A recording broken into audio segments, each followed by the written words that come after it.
All right, I'm in the car because I can't fucking sit down right now. Everything's been crazy. Been doing some road gigs. I opened for Renan Hirschberg last week, who has a podcast with Joe List. And it was a fun gig. It was in Connecticut at the New York Comedy Club in Stamford, Connecticut, which feels like it's poor marketing, but what are you gonna do? The people there, I guess, were nice. Actually, they were a good crowd. It took them about 10 minutes to warm up, which is pretty par for the course.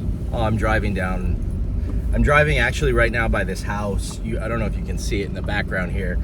My friend crashed his car at maybe 65 miles an hour into that person's house. I mean, it's kind of their fault for living at the corner of an intersection. It's like one of those intersections where you're like, why are you living here? I'm driving to a gig, or not a gig, just an open mic, which is honestly fucking pathetic. But I like doing open mics still. I hate listening to them, but anyways, my friend crashed his car into this house. So this is the story, actually. And we're friendly.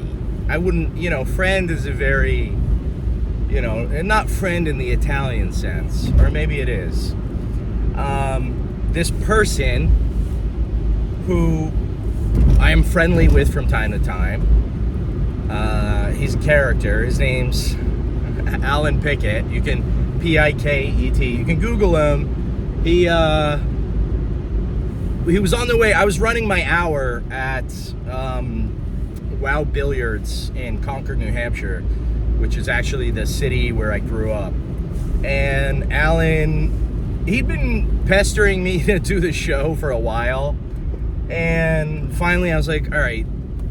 Well, no, he texted me the morning I was running my hour, because I'd only headlined like a couple of times. So it was still like kind of a big deal. This was like a year ago. I've been headlining for about a year. And so Alan texted me and he's like, hey, I'm coming to support your hour, blah, blah, blah. And I was like, really like, oh, wow, that's so nice. Like people don't always do that. So I texted him back. I was like, are you available in September? And he's like, yes, or whatever month it was. And then, so he's on the way to my hour, and I notice that he's late.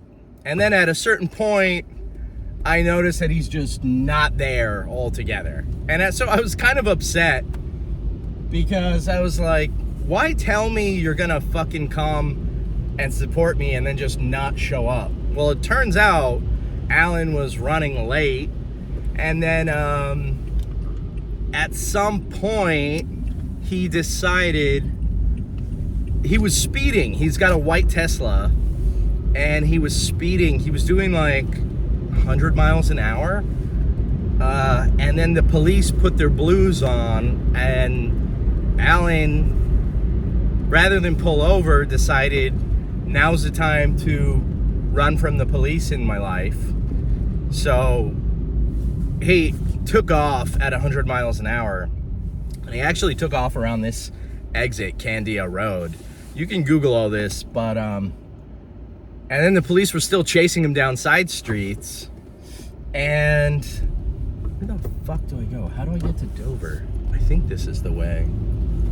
I still don't know. I just moved here like 2 years ago from New York because I tried to hang myself.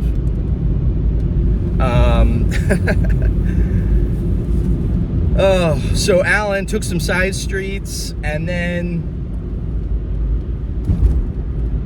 hopefully you're doing something else while you're listening to this, because I'm like trying to retrieve and process. I'm sorry, this should be more polished, but I'm trying to get back into podcasting. He took some side streets. He ran from the police. He lost control of his Tesla. They have a series of large boulders in front of their house to protect from this exact kind of incident. and apparently his Tesla went up airborne after hitting the boulder, and it went into the house. Then a few days later, I found out, and this was amazing. Everyone was making memes. Well, anyways, so I went to the house of the people, and I didn't tell them that I knew the person that crashed into their house. And I could tell they were pretty shaken up. And I wanted to get photos and videos of the house, so I told them that I was a neighbor, which is kind of true. I mean, I live like a mile down the road, and they didn't know that I knew the comedian that crashed his car. So that was fun, and I got lots of videos and photos. I should just upload those. But their wall still isn't fixed.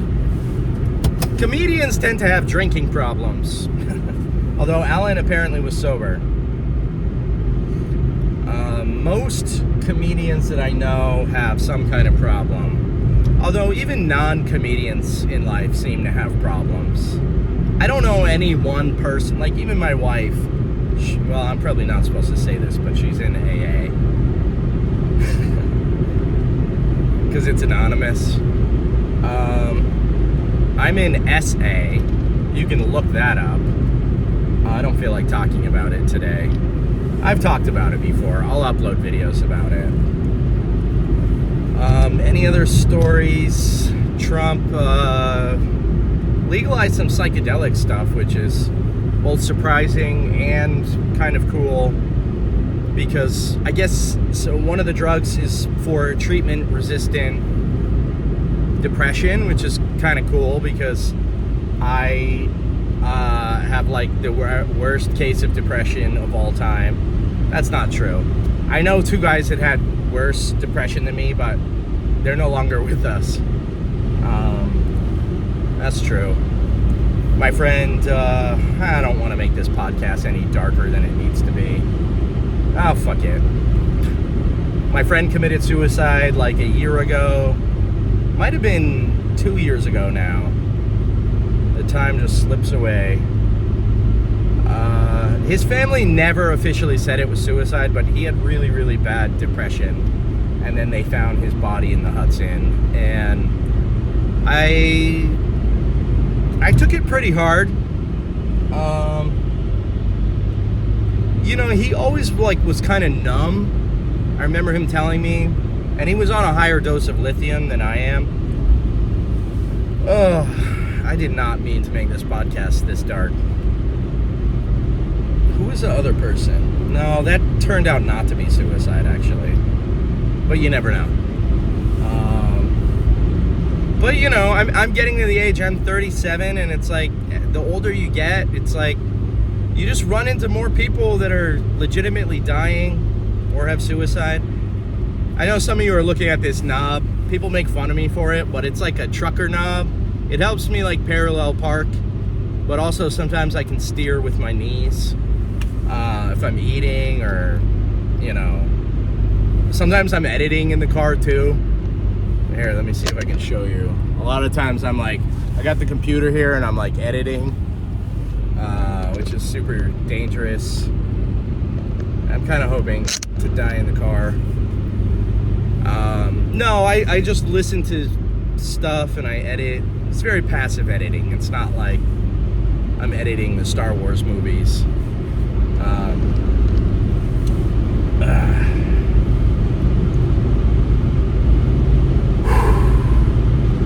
I'm trying to figure out if I'm talking too fast or not fast enough. Or you know what? Who cares, right? The thing is, my natural cadence, I think, is a little slower. Whoops, I drifted into the wrong lane. My natural cadence is a little slower. Hopefully, you're like doing the dishes while listening to this. Or like stretching. Gotta stretch. But yeah, I'm getting you an age where like more people are dying. It's interesting. It's like, it matters less. It's more just like, it's almost like, oh, the Tigers are playing the Red Sox today. That's the way I feel about death now. It's like, oh, Jeremy died. Fuck, I like Jeremy, you know? That's kind of how it feels. And I don't think that makes me a sociopath, because I'm not. I just, you know, certain people, it's like, really, you know, like, what do you have, like 1,000 Facebook friends? Are you really going to cry over all of them? You know what I mean? No. No, you can't. So some of them you just go, huh, shit, that sucks. Oh, fuck, I had another premise today. Oh, okay, so, like, I was watching this YouTube video, ironically, and it was about how Coca-Cola, it was going through, like, the top 10 evil companies, and one of them was actually Coca-Cola, which I was surprised, because they've, like, done weird stuff. You know, they moved a Coca-Cola plant into, like, a small town in Mexico, and then, like, basically made it so everyone has to drink Coke and nobody can afford water, like, shit like that. And then there was another company, Nestle, Nesquik. They're pretty evil.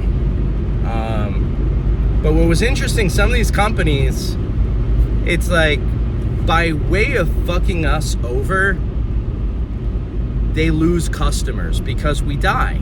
You know what I mean? Like, Coca-Cola is responsible, the video said, for a lot of diabetes, right? So it's like, when you die, Coca-Cola now loses a lifetime customer. I was at a store once, and I can't remember, I was like trying to figure out, I asked the clerk, I was like, should I get Coca-Cola or Coke Zero? You know, because one has aspartame. I was like, do I want diabetes or cancer? You know what I mean? And I thought to myself, which one is cheaper? You know? Diabetes or cancer, not the drink.